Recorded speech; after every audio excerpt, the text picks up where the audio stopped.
Sekarang saya ingin memasuki materi tentang peristilahan ilmu hukum tata negara. Ya, ini adalah penting. Ya, start awalnya adalah dikatakan ilmu hukum tata negara merupakan satu cabang ilmu hukum yang secara khusus mengkaji persoalan hukum dalam konteks kenegaraan. Ya, seperti misalnya dikatakan oleh Wiryono Prodjodikoro, apabila kita membahas norma-norma hukum yang mengatur hubungan antara subjek hukum orang atau bukan orang dengan sekelompok orang atau badan hukum berwujud negara atau bagian negara, itulah bidang hukum tata negara. Dalam bahasa Perancis, hukum tata negara disebut droit constitutionnel, atau dalam bahasa Inggris disebut constitutional law. Dalam bahasa Belanda dan Jerman, hukum tata negara disebut staatsrecht. Tetapi di dalam bahasa Jerman sering juga dipakai istilah Verfassungsrecht atau hukum tata negara sebagai lawan perkataan dari Verwaltungsrecht atau hukum administrasi negara. Dalam bahasa Belanda untuk perkataan hukum tata negara juga biasa diperlukan istilah staatsrecht atau hukum negara atau state law. Dalam istilah staatsrecht itu tergantung dua pengertian, yaitu staatsrecht in ruimer zin dalam arti luas dan staatsrecht in engere zin dalam arti sempit. Staatsrecht in engere zin atau hukum tata negara dalam arti sempit itulah yang disebut sebagai hukum tata negara atau Verfassungsrecht yang dapat dibedakan antara pengertian yang luas dengan yang sempit. Hukum tata negara yang perluas in ruimer zin mencakup hukum tata negara Verfassungsrecht dalam arti sempit dan hukum administrasi negara atau Verwaltungsrecht. Profesor Djoko Sutono lebih menyukai penggunaan istilah Verfassungsrecht daripada Verfassungsrecht. Ya, dalam berbagai kuliahnya yang dihimpun oleh Harun Al-Rashid pada tahun 1959 dan terbitkan pertama kali tahun 1982, Djoko Sutono berusaha mengambil jalan tengah antara Carl Schmitt yang menulis buku Verfassungsrecht dan Hermann Heller dalam bukunya Staatsrecht. Istilah yang tepat untuk hukum tata negara sebagai ilmu konstitusional adalah Verfassungsrecht atau teori konstitusi. Verfassungsrecht inilah yang nanti akan menjadi dasar untuk pelajari Verfassungsrecht, terutama mengenai hukum tata negara berpositif, yaitu hukum tata negara Indonesia. Istilah hukum tata negara dapat identik dengan pengertian hukum konstitusi yang merupakan langsung dari perkataan constitutional law, droit constitutional, diritto costituzionale atau Verfassungsrecht dalam bahasa Jerman. Dari segi bahasa, istilah constitutional law dalam bahasa Inggris memang biasa terjemahkan sebagai hukum konstitusi. Namun istilah hukum tata negara sendiri jika terjemahkan dalam bahasa Inggris niscaya yang dipakai adalah constitutional law. Oleh karena itu hukum tata negara dapat dikatakan identik atau disebut sebagai istilah lain dari hukum konstitusi. Di antara para hukum ada pula yang berusaha membedakan kedua istilah itu dengan menganggap bahwa istilah hukum tata negara itu lebih luas cakupannya pengertian daripada hukum konstitusi. Hukum konstitusi dianggap lebih sempit karena hanya membahas hukum yang dalam perspektif teks Undang-Undang Dasar. Sedangkan hukum tata negara tidak hanya terbatas pada hukum Undang-Undang Dasar. Perbedaan ini sebenarnya terjadi karena kesalahan dalam pengertian konstitusi Verfassung itu sendiri yang seakan-akan identik dengan Undang-Undang Dasar atau Grundgesetz. Karena kekeliruan tersebut, hukum konstitusi dipahami lebih sempit daripada hukum tata negara.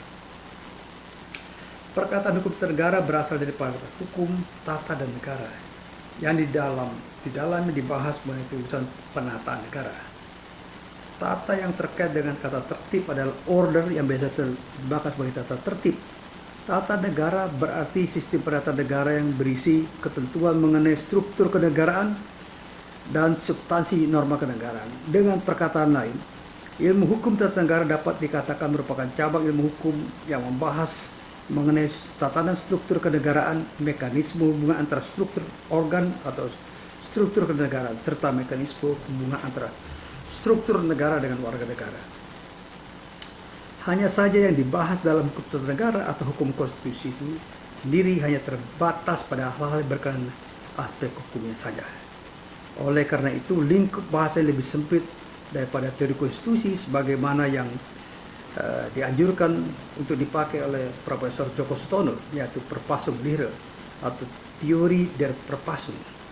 Istilah perpasung lihre menurut Joko Suno lebih luas daripada perpasung reh. Teori dia perpasung lebih luas daripada teori dari perpasung reh. Untuk kepentingan ilmu pengetahuan, Joko Sutono menganggap lebih tepat menggunakan istilah teori konstitusi daripada hukum konstitusi atau hukum ataupun hukum tata negara. Sebab yang dibahas di dalamnya adalah persoalan konstitusi dalam arti yang luas dan tidak hanya terbatas pada aspek hukumnya. Maka yang lebih penting adalah teori der perpasung, ya, atau perpasung lihre, bukan teori der perpasung reh, teori der konstitusional reh dan sebagainya, ataupun teori der Grundgesetz, teori undang dasar. Sejalan dengan penggunaan kata teori dan lihre tersebut dapat dibandingkan pula dengan antara stat reh dengan stat lihre. Dalam stat lihre dibahas mengenai persoalan negara dan perluas, sedangkan stat reh hanya mengkaji aspek hukumnya saja, yaitu hukum negara atau state law. Dapat disebut beberapa sarjana yang mempopulerkan istilah stat lihre, misalnya Hans Kelsen dalam bukunya Allgemeine Stadtrechte dan Hermann Heller dalam bukunya Stat Lehre. Cakupan pengertiannya jauh lebih luas daripada stat reh, seperti halnya perpasung lihre lebih luas daripada perpasung reh. Konstitusi atau perpasung itu sendiri menurut Thomas Paine dibuat oleh rakyat membentuk pemerintahan, bukan sebaliknya ditetapkan oleh pembentuk rakyat. Bahkan lebih lanjut dikatakan oleh Paine bahwa a constitution is a thing antecedent to a government and governments only the creator of the constitution. Konstitusi itu mendahului pemerintahan karena pemerintahan itu justru dibentuk berdasarkan konstitusi. Oleh karena itu konstitusi lebih dahulu ada daripada pemerintahan. Pengertian bahwa konstitusi melalui pemerintahan tetap berlaku meskipun dalam praktek banyak negara lebih dahulu diproklamasikan baru undang-undang disahkan. Misalnya the Federal Constitution of the State of America yang selesai dirumuskan pada 17 September 1987, namun baru sah berlaku setelah diratifikasi oleh 2/3 negara bagian pada 1789 atau 13 tahun setelah deklarasi kemerdekaan Amerika Serikat dari Inggris pada 4 Juli 1776. Sebelumnya terdapat Articles of Confederation yang menjadi konstitusi. Bekas negara Federasi Uni Soviet mengesahkan undang-undang dasarnya atau konstitusi federal pada 1924. Setelah 2 tahun berdirinya, yaitu pada 30 Desember 1922. Kerajaan Belanda yang sekarang juga mengesahkan Grondwet pada 2 Februari 1814, yaitu 2 bulan dan 11 hari sejak proklamasi kemerdekaan dari Prancis pada 21 November 1813.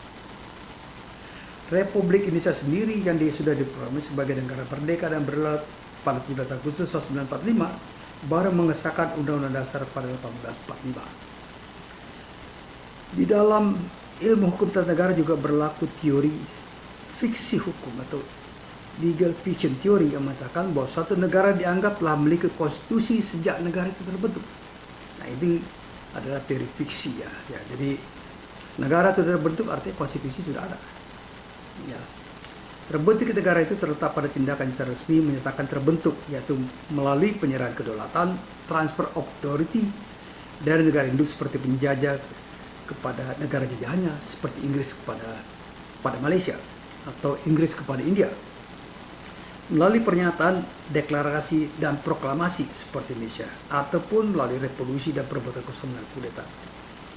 Secara yuridis formal, negara yang bersangkutan atau pemerintah tersebut dapat dinyatakan legal secara formal sejak terbentuknya.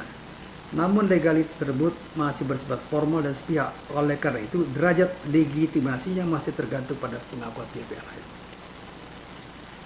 Istilah constitution dalam bahasa Inggris memiliki perbedaan kata Grondwet dalam bahasa Belanda atau Grundgesetz dalam bahasa Jerman.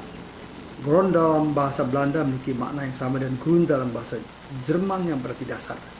Sedangkan Wet atau Gesetz bisa diartikan undang-undang. Oleh sebab itu dalam bahasa Indonesia Grundwet itu disebut dengan istilah undang dasar. Namun para ahli umumnya sepakat bahwa pengertian konstitusi lebih luas daripada undang dasar. Sarjana Belanda seperti Van Apeldoorn juga mengatakan konstitusi lebih luas daripada Grondwet. Menurut Apeldoorn, Grondwet itu hanya memuat bagian tertulis saja dari konstitusi yang cakupannya juga prinsip-prinsip dan norma-norma dasar tidak tertulis. Demikian pula di Jerman. Terpasung dalam konstitusi dianggap lebih luas pengertian daripada Grundgesetz dan arti undang-undang dasar. Oleh karena itu sampai sekarang dalam bahasa Jerman dibedakan istilah Grundrecht, hak dasar, Verfassung dan Grundgesetz. Kemudian dalam bahasa Belanda juga dibedakan antara Grondrecht, hak dasar, konstitusi dan Grondwet. Demikian juga bahasa Prancis. Dibedakan antara droit konstitusional dan loi konstitusional. Istilah pertama yang identik dengan pengertian konstitusi, sedang kedua adalah undang dasar dan pengertian konstitusi yang sifat tertulis.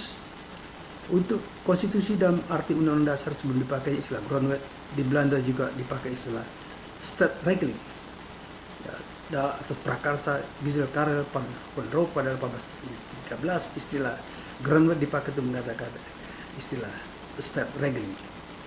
Oleh karena itu di negeri Belanda seperti dikatakan Sri Sumantri, istilah Grondwet baru digunakan pada 1813. Artinya yang dapat diidentikan dengan undang-undang dasar seperti negara jajah di Belanda adalah Indische Stadregeling. Oleh sebab itu dengan terbentuknya negara Republik Indonesia berdasarkan Undang-Undang Dasar 45 pada tahun 1945, sudah seharusnya Undang-Undang Dasar zaman Belanda dianggap tidak lagi punya kekuatan mengikat.